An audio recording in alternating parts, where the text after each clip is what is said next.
Welcome to another edition of Fast Track Technology's official business technology podcast, better known to you and I as the Team. I'm your host, Hayden Van Ryn. We've all heard the expression, it's nice to put a face to the name. But in today's modern workplace, an increasing percentage of our communications have completely removed face-to-face contact. Emails and IMs often leave our conversations feeling impersonal, disjointed, and cold. In a survey conducted by Forbes Insights, 62% of executives agreed that video conferencing significantly improved the quality of communication.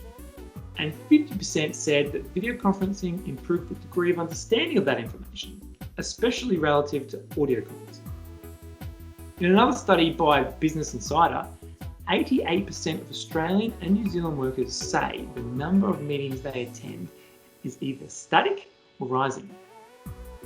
As workers spend more time in meetings than ever before, many organisations are opting to create dedicated video conferencing rooms and are investing heavily to create best possible experience.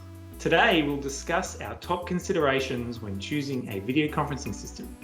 Joining me from Fast Track today, I have the ever-present Nathan Kettle and the dangerously quiet Nicole McLean. Oh, Nicole. So here we go. We started well. I feel like you did it on purpose because I commented on it now. You put it in his head. That's a Who's Nicole? Is she new? I don't know. Is she related to me? Okay. Joining me from Fast Track today, I have the ever-present Nathan Kettle and the dangerously quiet Nikki McClintock. Welcome, team. How are we? Hey, Good. Good. You still can't get rid of the weeds, but you've brought the roses today. Oh. Boo, everyone's particularly corny from you, mate. But never. Appreciate it nonetheless.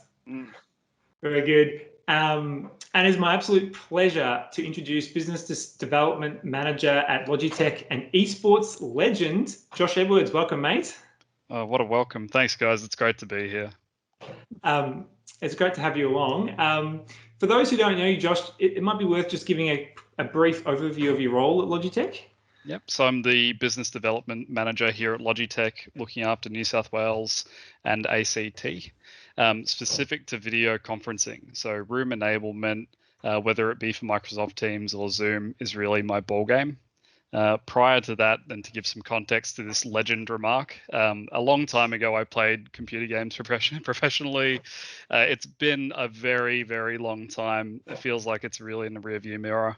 But I competed overseas and represented Australia in Battlefield.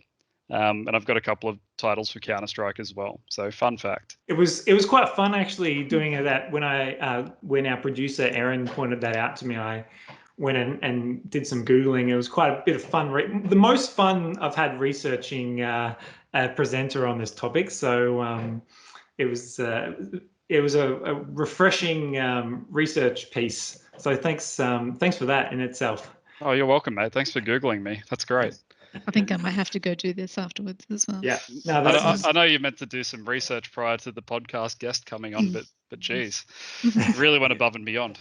Yeah, note to self, don't ever use the old 1v1 me line on Josh when trying to resolve something, because it's not going to work. Don't do it. I've still got it. Now, let's start with a pet peeve of mine, which is in the past when I've started a video conferencing meeting and I start the video and there's a whole bunch of people in the room and just not everyone's in frame. And it's an absolute terrible situation to be fiddling with Zoom or moving chairs around to get everyone in the right frame.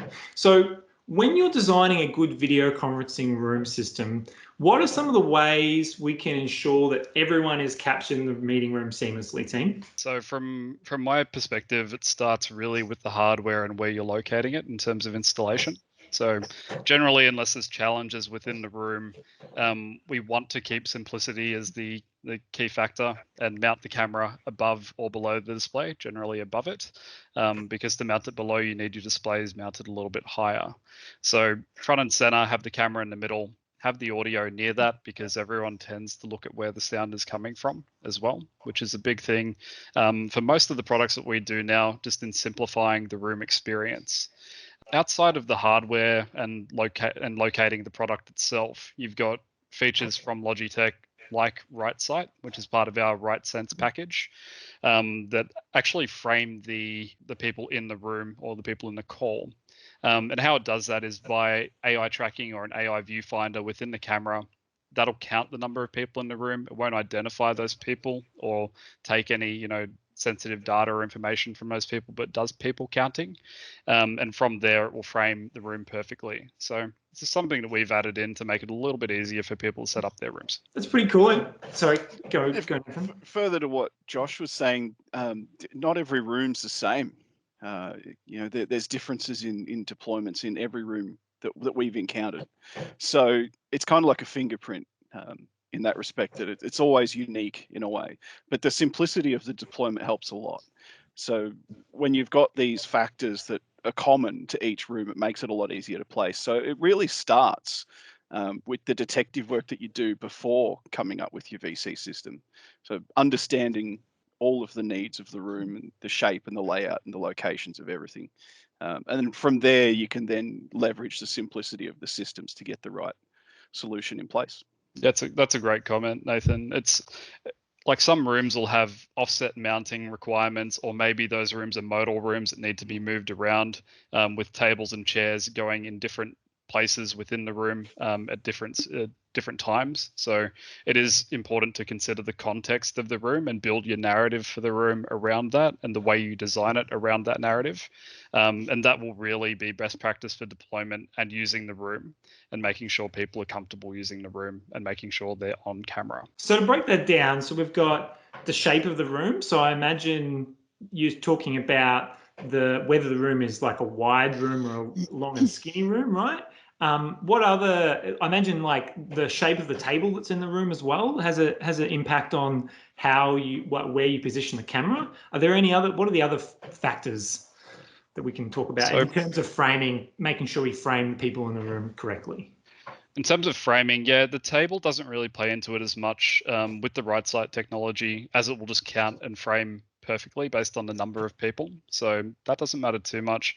Lighting can be a sensitive topic within the room when it comes to like actually representing people in a good way. So we have Right Light as well, which will balance contrast ratios and effectively equalize the image that's coming across on the other end for people that are viewing it, so that if you're under fluorescent lights or sitting in front of a window, you're still visible. So that's something to consider too. But yeah, generally we don't find that the table will be a factor. Yeah, unless you're sitting like directly at the front of the table with your back to the camera. But apart from that, no. No, so from my point of view as well, so if you've got a huddle space with the table pushed up right against the wall, you'd need a wider FOV camera. So the field of view would have to be quite wide to see everyone that's participating in that meeting, right? Because your table's pushed right up to the wall and you probably got your TV right next to that table. So wide FOV is a must. It's mandatory for that kind of setup. And we've got the meetup camera for that and the Rally Bar Mini as well that have wider FOVs. And then when you come into a longer room that's, let's say, seating 12 to 18 plus people, you'll need a narrower FOV to punch to the end of the room with that image and really have the quality and maintain it that way. So Rally Bar and Rally Camera itself are designed for that. Especially with that 4K quality image, it means it can really sort of zoom in without distorting those images at all, really, with that digital zoom. So you've got a 1080p screen, and even if it needs to zoom all the way in to the end of a really long table, that image is still crisp at 1080p.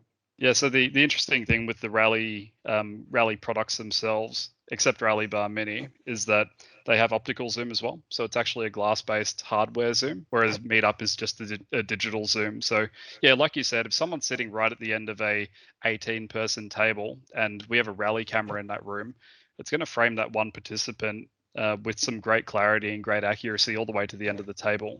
And that's just the strength of having a hardware-based zoom as opposed to digital only. And that's an interesting point, taking us back to one of the earlier points you made, Josh, was the lighting. So if I'm in a medium or large sort of organization, I'm going to have rooms that differ really greatly in the lighting experience. So we're going to have, we might have boardrooms that are lined with windows the whole length of the building. And we might have other rooms that are linked, that are squished into the corner of an office in the darkest corner that only like the first level support team eat their lunch at every day. And so when you're designing a video conferencing system, obviously we've touched on the hardware, which I'd like to cover in a bit more detail. But before we start thinking about hardware, what are the ideal lighting conditions for a dedicated video conferencing room? For rooms like the ones you're describing, I'd really suggest some blinds to minimize, outward light coming straight in and affecting the image. Then, of course, you don't want it to be too dark either, but fluorescent lighting's always been a little bit too harsh. And honestly speaking, I've been in this position as well as an end user before I worked at Logitech using this video conferencing type of solutions. You want to look good on camera. So when the lighting's really harsh, no one really looks good under that kind of light. So it's really a factor.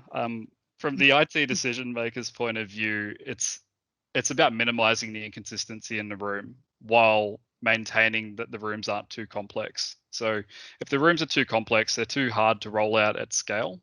And if the inconsistency is, it's too high, then it's too hard to standardize on something, right? Which is where we run into big problems. Really, that's where we're trying to simplify this entire game by having hardware that's, not so hard to get your head around, and also easy for end users to use. But I'll let you take over from there because I'm just getting into salesman mode. I think. Oh, you go, Nick. Oh, ladies first, huh? I was just going to say, one of the things that I've noticed with some of the cameras is the flickering on some of those lights. And I think we all know what that's like when you're trying to watch and you've just got a bit of a strobing light situation going on in the background. So I think that's probably another consideration with your lighting choice in those rooms as well. Yeah, that's pretty much the tack I was going to go on there. It's because most offices have fluorescent lighting. It's very hard to get away from. That's right. So being able to deal with that solution, whether it's dealing with the flicker, but also then dealing with the image quality, the washed outness that you get with that fluorescent lighting, if you can get that 1-2 combo dealt with, then you've got a magnificent experience.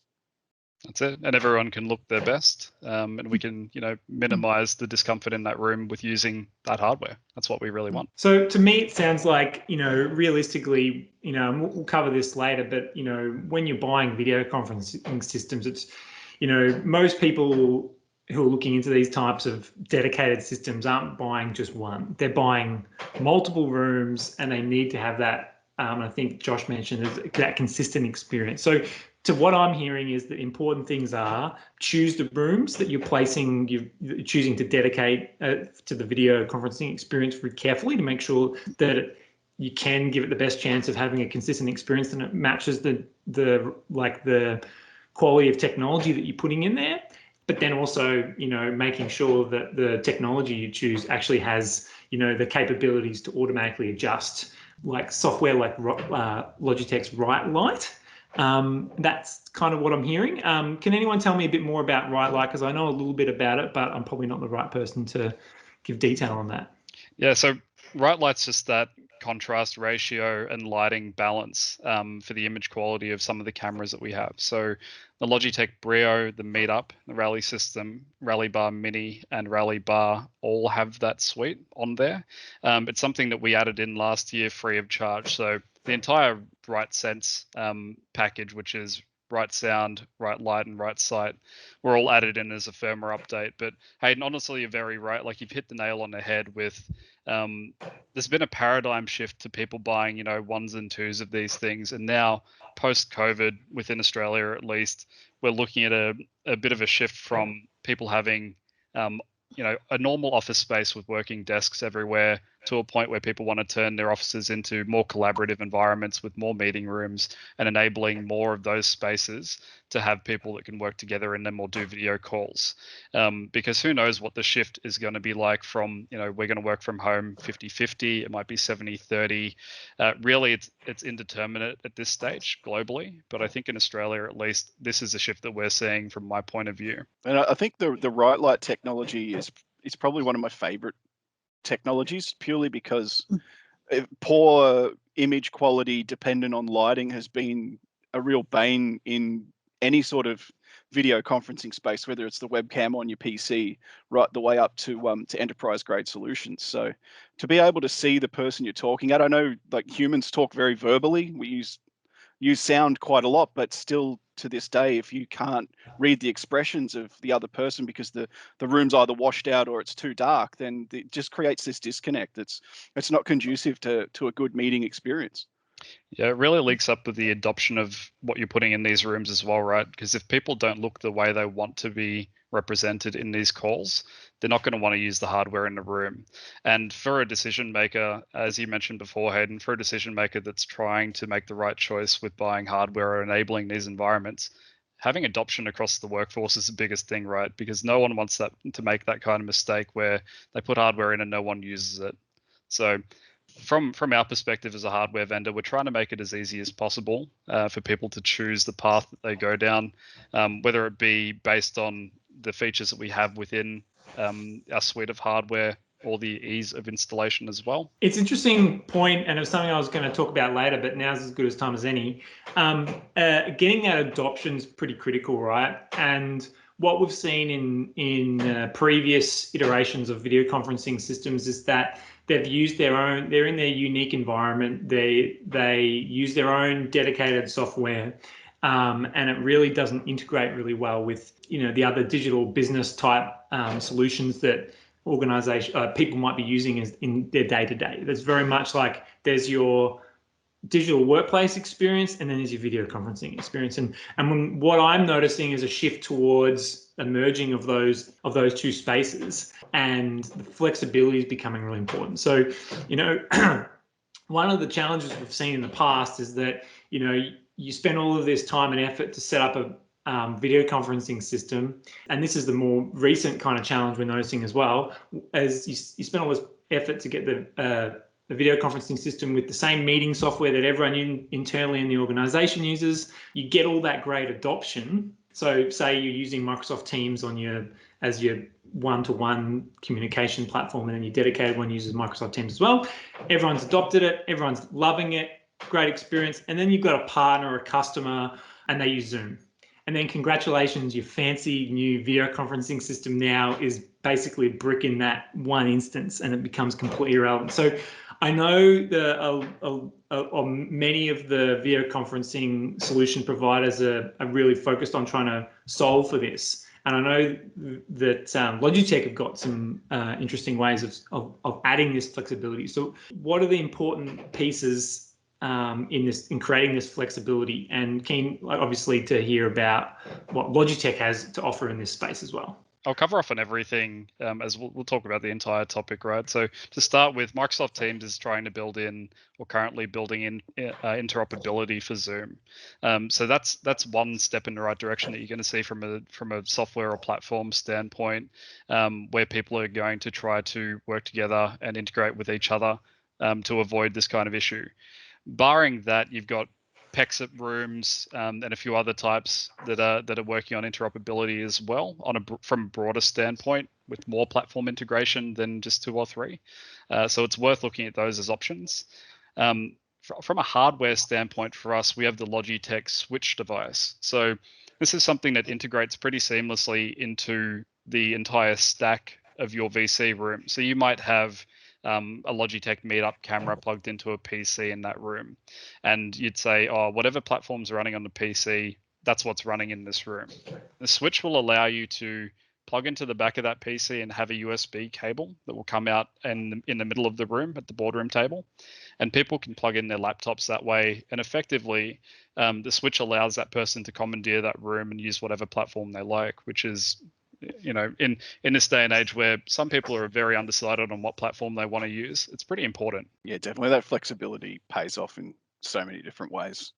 Not just like that's for a static room level. I don't know if you're able to talk to us about the Roommate products that we've heard so much about. So the Roommate was recently announced, and he's put me on the spot here because I don't have a firm date for its arrival yet. But it was recently announced, and that's going to be our our device that we can have in a room as opposed to a PC. So effectively what runs on the roommate is something called Collab OS, which is going to be an Android type backend. It's Logitech's own backend that will run Microsoft Teams for Android, or Microsoft Teams Rooms for Android, Zoom Rooms for Android, and potentially some more TBA platforms in the future. But really the whole point of that from a design standpoint is to remove or alleviate the need to have a dedicated PC device in the room, where you just want a device that runs meetings and is your resource in that room. You don't need it to do anything else. And that's really what Roommate's all about. So my understanding is, and please put me in my place if I'm letting things go that shouldn't be, but is this rebootable to different versions of the meeting software? It will be, but you'll need a IT staffer or IT decision maker type involved. So it's not a case of rebooting and swapping to Zoom or Teams. It's a little bit more involved than that. So really, when you plug it in, you're going to pick a platform and sit on that platform, unless you change your mind in terms of licensing with that platform provider, and then you'll change to a different platform that's on Roommate. Yeah. So definitely not hot swappable. Right. I just feel like it's just really good for some organizations that might want, X amount of rooms on, meeting room software A and X amount of rooms on meeting room software B, and they're able to use one SKU, one piece of hardware to do that, rather than having a certain NUC with this image and this image. It just simplifies the whole end-to-end IT experience from a manager's perspective. So it's going to be, I think that's going to be very, very exciting. That's a fantastic comment, Nathan. It really is, because there are some organizations out there, larger organizations, that run their own staff or own employees on a certain platform, and they might have client floors that are rented out to other people, and they might want different platforms in those environments. So specifically for those guys, and this is common overseas as well, not just in Australia, this kind of product is a really good fit for them, because they can pick or choose what platform they want to run in those rooms. And looping back to Switch as well, I feel like that's a very, very good product for people that aren't sure on what platform will be used in the room, or might have a lot of guests coming into the meeting rooms to present or use their own platform. I think the Switch is a bit more end user friendly when switching between the platforms, which I think is the biggest thing that I've had feedback on. Is it's not the IT managers or anybody tech savvy that's walking in these rooms to swap between, A and B. It's just everyday end users who just want to walk in and push a button and start a meeting. Like Nikki said, and that's a great comment, Nikki, it just simplifies the environment and makes sure that people can walk into the room with very little tech know-how, or maybe even a flyer or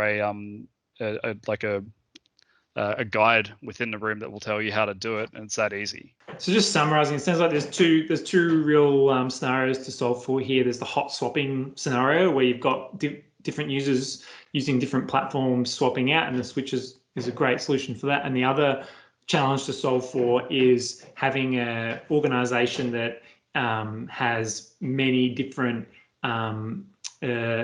groups of users leveraging the product, and so that you can have the same hardware but different software, and that simplifies your management structure. So, and I think we'll talk a bit more about management later, because we've skipped over a few key points, and one of the points that Nathan mentioned was 4K.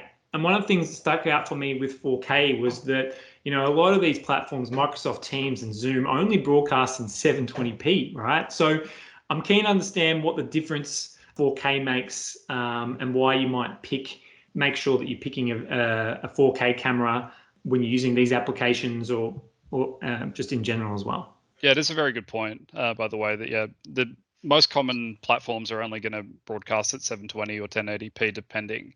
From a componenture standpoint for hardware, having 4K parts within our products just make them a little bit better from a quality standpoint.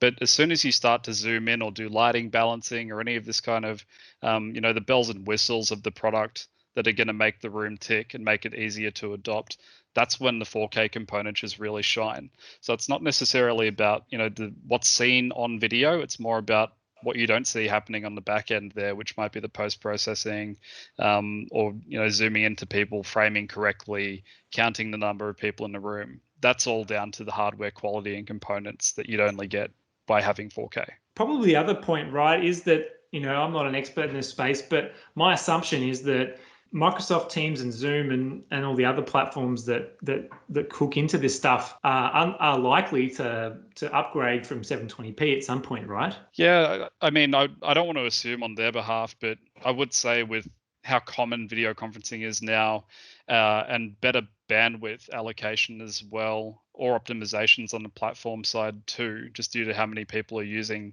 VC, that might be in the pipeline. I can't really comment for those guys, but I would say that from my point of view, if I'm going to comment on this, I would say that you're future-proofing your environment by going with something that has a little bit of a higher spec than what you think you might need. So even if you aren't really, you don't have like mandatory inclusions on those right side or right light features, you're still better off going for something that has a higher resolution just based on that alone. Because no one wants to buy hardware and then be refreshing it within the next couple of years, right? We want to hold on to it for a little bit longer than that. You can't go wrong with a bit of pixel density, and the fact that it helps out the back-end technologies. The more little pixels you got to play with, the more you can do with it without having any ill effects, as Josh has summed up for us. That's right. And it's similar to a monitor or a display in that way, right? Yeah. Like higher PPI kind of has an impact on your overall image quality, even if you're running at a lower resolution. Yeah, I'd be very scared if they suddenly upped Teams to 1080p just to see what the NBN did with that. I think it might bring the whole system screaming down. So I'd like for them to stick to 720p for a little while, but still having that the actual recording side, the image that hits the sensor on the camera itself being such high quality means that you're getting the absolute best image at the other end rather than a pixelated mess. For an example of that, within our own product line, if you were to put a C925E 1080p camera up against the Brio 4K, up against a Meetup and then a Rally camera, you're really going to see the difference there. Not just because they're desktop cameras versus your meeting room type cameras, but even from the desktop camera C925E versus Brio, there's a big difference in quality just because one's 1080p and one's 4K. And one's going to run that right light firmware on the back end, and the other one won't. Now, sound is one thing that we haven't spoken too much about. And my good friend George Lucas once said that sound and music are 50% of the entertainment of a movie. And regardless of what you think about George Lucas, I feel like this also has some bearing on your video conferencing experience, right? So for me, if there's been a poor sound quality, poor sound quality will always tank any meeting. And one of the challenges we come across is that many meeting rooms are positioned right next to loud open plan offices. So rare are they actually soundproofed. And I've worked in many organizations where this has been true, and it's led to some very poor meeting room experiences. So team, I'm keen to get your thoughts on this. What are some of the ways we can isolate the noise in a room so that you can only hear who's presenting and you don't hear anyone from outside the room? Is this a direct shout out to Albert? No comment. That's not who I was thinking of. No, me neither. Anyway, sorry, I digress. So to restate the question, just because I think everyone got distracted by that random comment. So Albert's one of our support managers at Fast Track. So if you're listening, Albert, I hope that burnt a little bit. So again, to reinstate the question, what are some of the ways we can isolate the noise in a room so that you can only hear who's presenting? So there's a few things that play into this, and it's definitely worth talking about. So thanks for looping back to it. Room types, like Nathan said before, the blueprint for a room and a project is always going to be different, right? So we need to take a look at the individual room type. And generally, what we see in a lot of rooms is what you guys mentioned earlier, right? Like high windows, a lot of light coming in. But mainly we need to talk about glass walls, right? So dividing glass walls that are looking out onto the office, higher ceilings than we like as well, lack of furniture in the room. All of this from just purely from a physical standpoint can impact the sound and the pickup of the sound from a output and audio input standpoint. So being heard also, having your input come through on the other end. So these are all impactful. So the first thing I'll say is, like, from a non-Logitech standpoint, audio isolation is key. So having acoustics in that room, making sure that the environment is keyed in on first and foremost.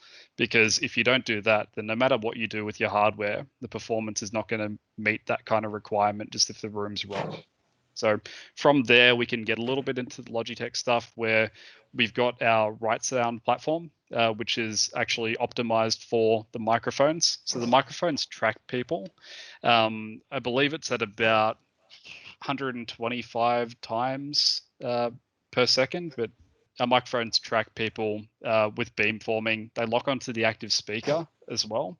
And within that, we have acoustic echo cancellation. We do auto leveling and voice equalization too, to make sure that people are heard and come through the correct way on the other end. So that's just something that we've kind of made on our side. But like I said before, it really loops back into that. The physical environment is going to be the key to reducing, unwanted noise and making sure that speakers are heard. You mentioned the auto leveling thing, which I think, especially for us in our company, comes in handy a lot.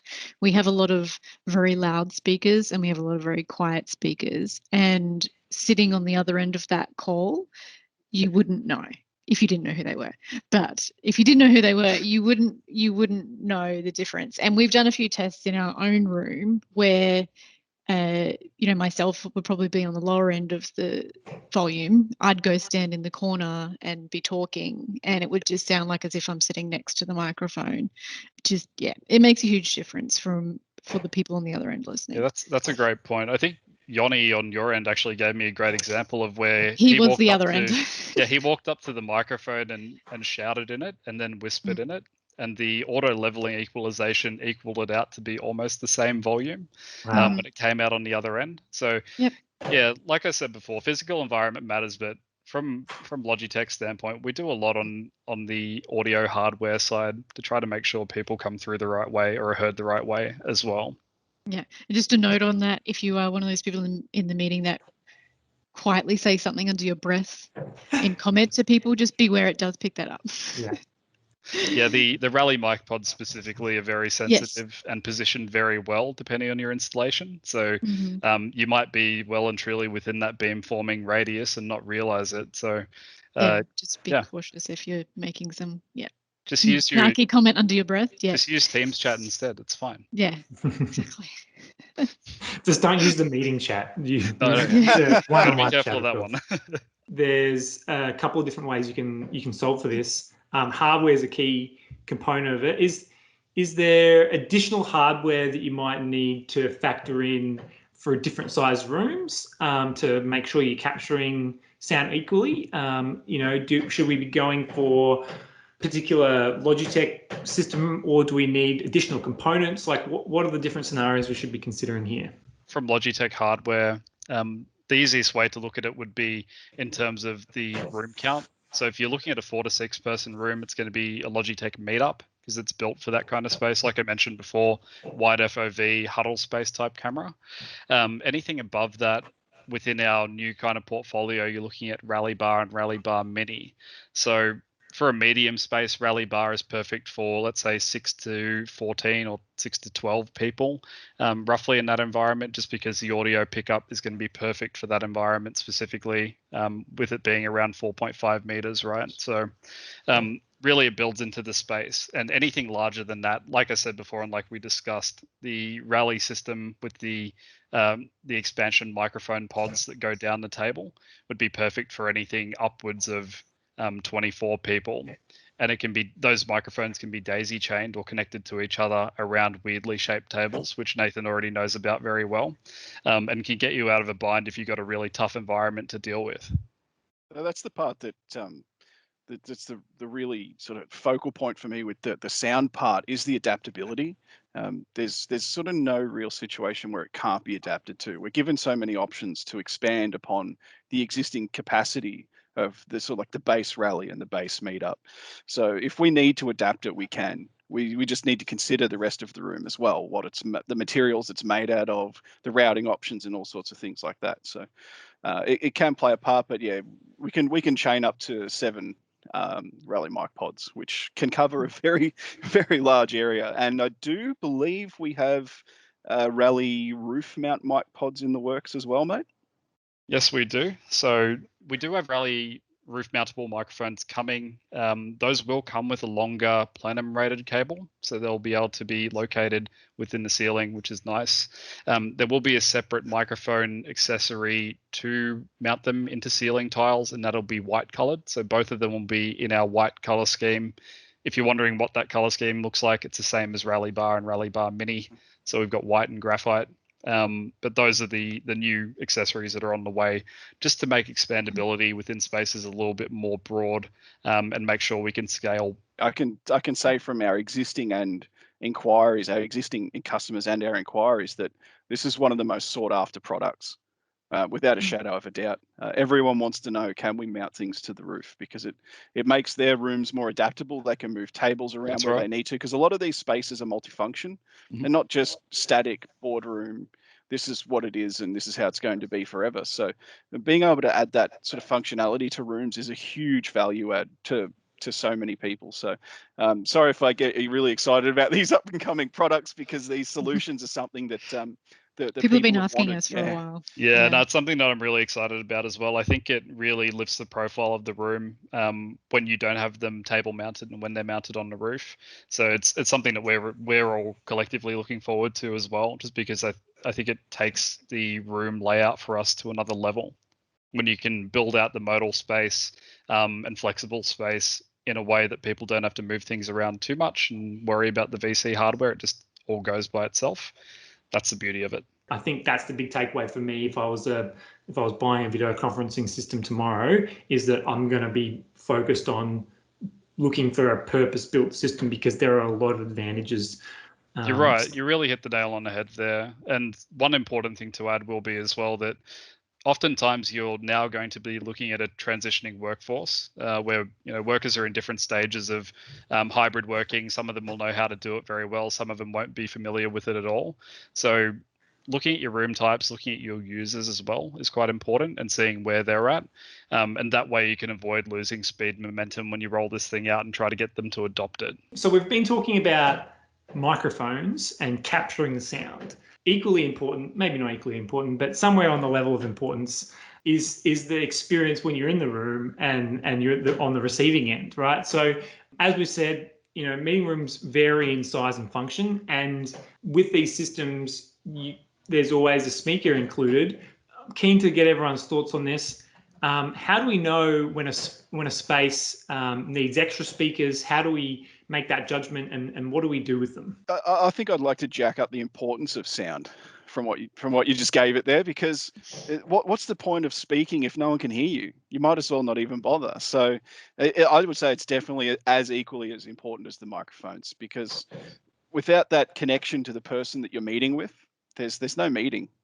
So we need to keep that as natural and consistent as a face-to-face conversation as possible. And this is where I think that some of the designs that we've seen come out of these room systems have really hit the ball out of the park, with the anti-vibration dampening technology built in and the really high quality audio that you get from all of the products that we've experienced so far. Really makes for a good meeting experience, because there's such thing as ear fatigue. If you've got terrible audio coming down the pipe, and you're an hour into a meeting, you're going to lose focus. And it's just, there's a lot of intangibles at play when you're talking about audio from a personal user experience, let alone the actual technical side, where you've got to fill the room with enough sound, have enough speakers, that sort of thing. That's right. I think the user experience as well overall for the participants in the call, because when you're on a call, you're going to be looking at where the sound is coming from. And if that sound isn't loud enough, you're just not going to be paying attention. So generally people tend to look at sound, and that's why we've located our audio at front of room. For the majority of products that we've made within the last few years has been all front of room audio. And Rally Bar Mini and Rally Bar, the new products that we've got, are very good examples of that. We want big punchy sound right at the front of the room, right where the camera lens is, so you're going to be looking at it. And like Nathan said, but the room size and that dynamic really does play into it.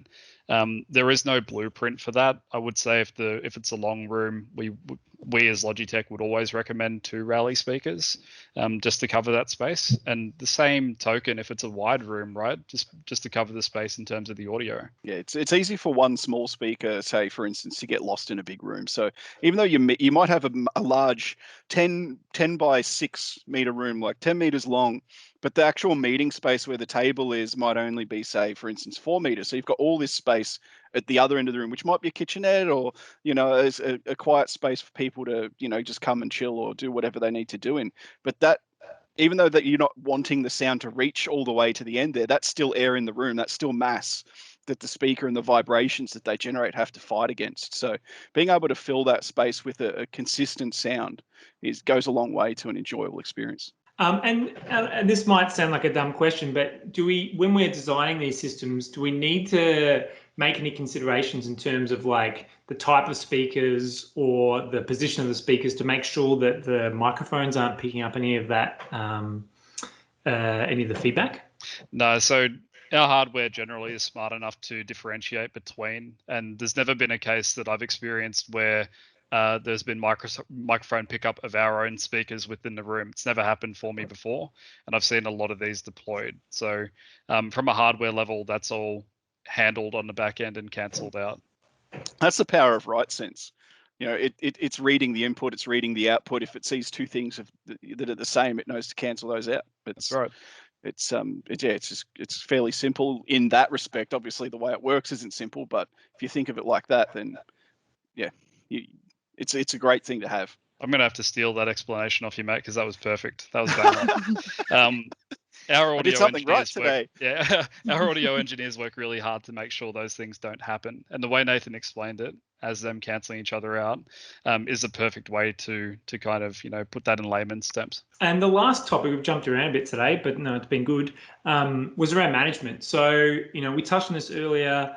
If most of people who are looking at purchasing a video conferencing system, they're not buying one, they're looking to have a consistent experience across the board, regardless of whether they've got, some groups of users that are using, Teams and a group of users that are using Zoom or whatever it is.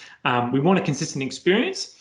And to do that, we really need to empower our IT team to troubleshoot issues as they arise and be on top of the management of it. So what features do we need to think about and be looking for in a video conferencing that are going to help manage our video conferencing fleet? Again, from a Logitech standpoint, of course, if you're talking about Microsoft Teams, you've got Intune or Microsoft Managed Meeting Rooms, among other things that you can use to manage your fleet. But from a Logitech USB standpoint, having a cloud-based software for us, which is called Logitech Sync, allows us to manage devices really easily across the company via the cloud. So any device that's plugged into a PC or any appliance device like a Rally Bar or Rally Bar Mini that's running Sync as a standard will be manageable via that cloud.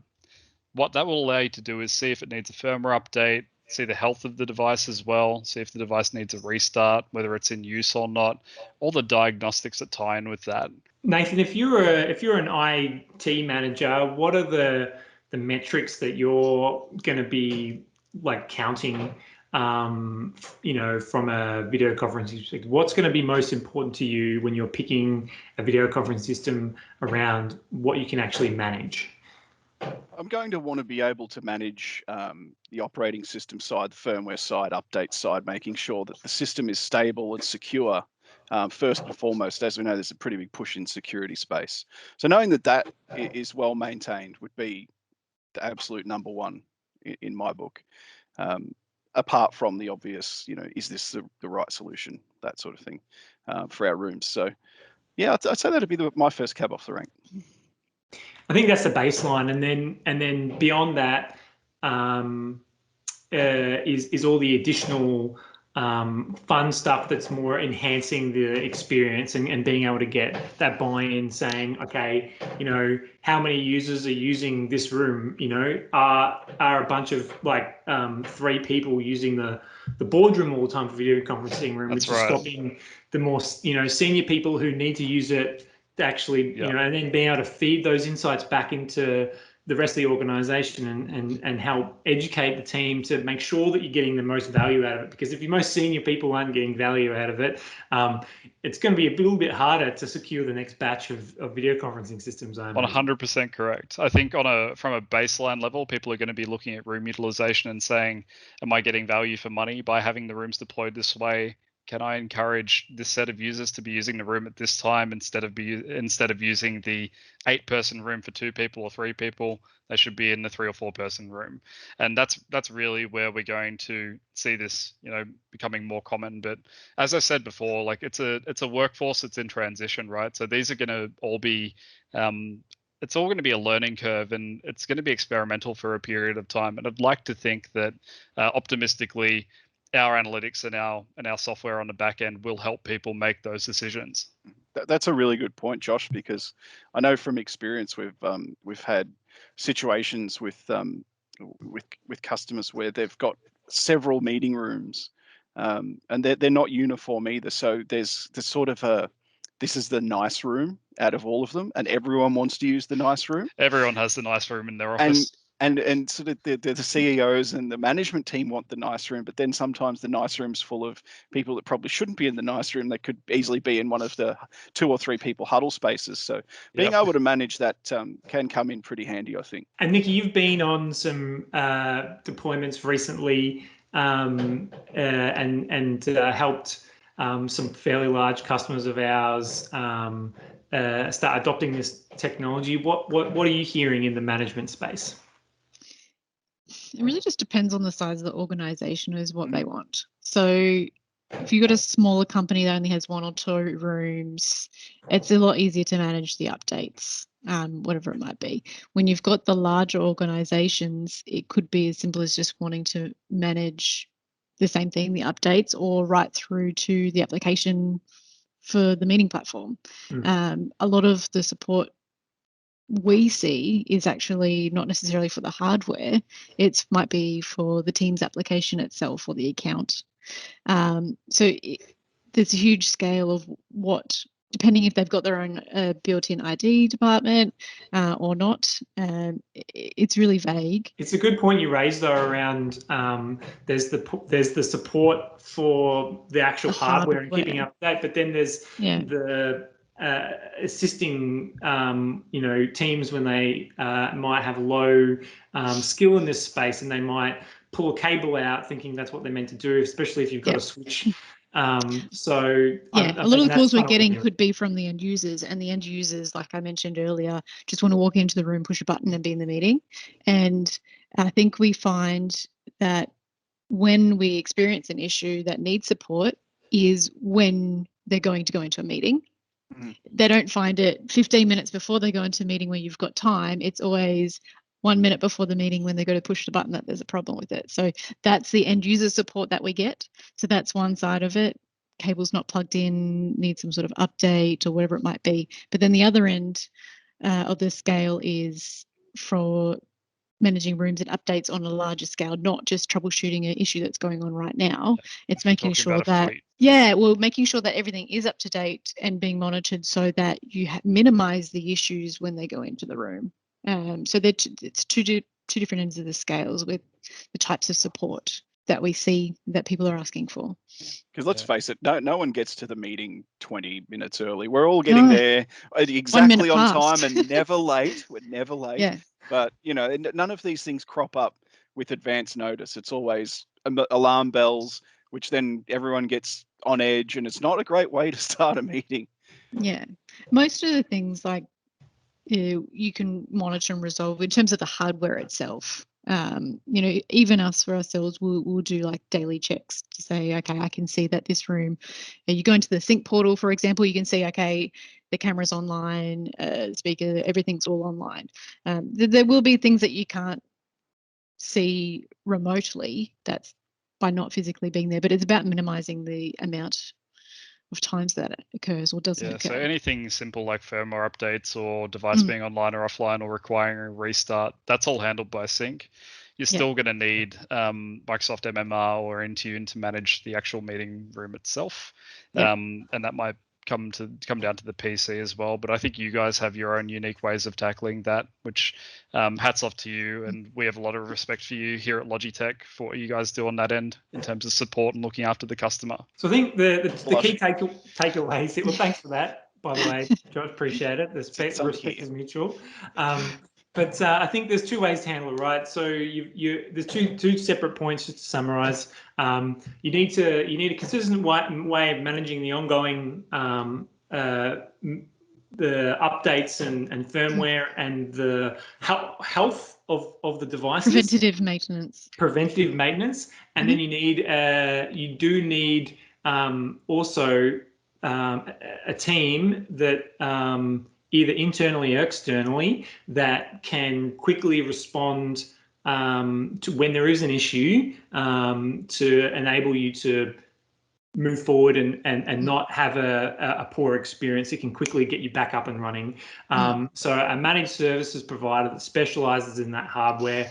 So if it's Logitech, my favorite managed service provider is Fast Track, and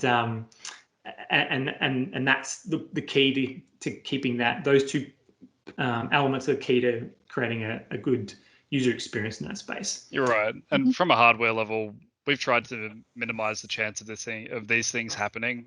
Things always happen, right? Like hardware, things can go wrong. But with the products that we've built recently and using what we've learnt from our prior products, we've built in cable retention. We've built in better ways of carrying signal as well. We built in better scalability options for these products. We've got better mounts for the Rally Bar and Rally Bar Mini as opposed to what we had before. One of the ones that I really like is our Rally Bar and Rally Bar Mini TV mount that has, you can align the camera in terms of the tilt level on it or the degree of the angle on it with a screwdriver. So even if it's already mounted, you don't have to take the TV off the wall again and go back. You can just do it on the spot, which is a lovely inclusion. So it's a learning process and improvement process for us, but the best problem is the one that you don't have, and we're trying to work toward that. Yeah. And if that fails, just turn it off and on again. But via sync, mind you. Turn it on and off via sync. Yes, that's right. This is true. Well, guys, I think we've hit our time limit. So before we go, mate, can I just pose a real hard and fast question to Josh? I'll go for it. Here we go. When are we going to rename the Rally Bar Mini to just call it the Mini Bar? Because I feel like that's got some real uptake in the market. I need to put you in touch with someone in product development. Hey, it's a bright idea. They've missed a golden opportunity. I've got to put you to work. Well, I don't know if they're going to be able to achieve that. Greater people have tried. Thanks for listening to the latest episode of the F Team. You can find us wherever you get your podcasts from, and the video is also available on our website, www.ftpl.com.au. See you next time.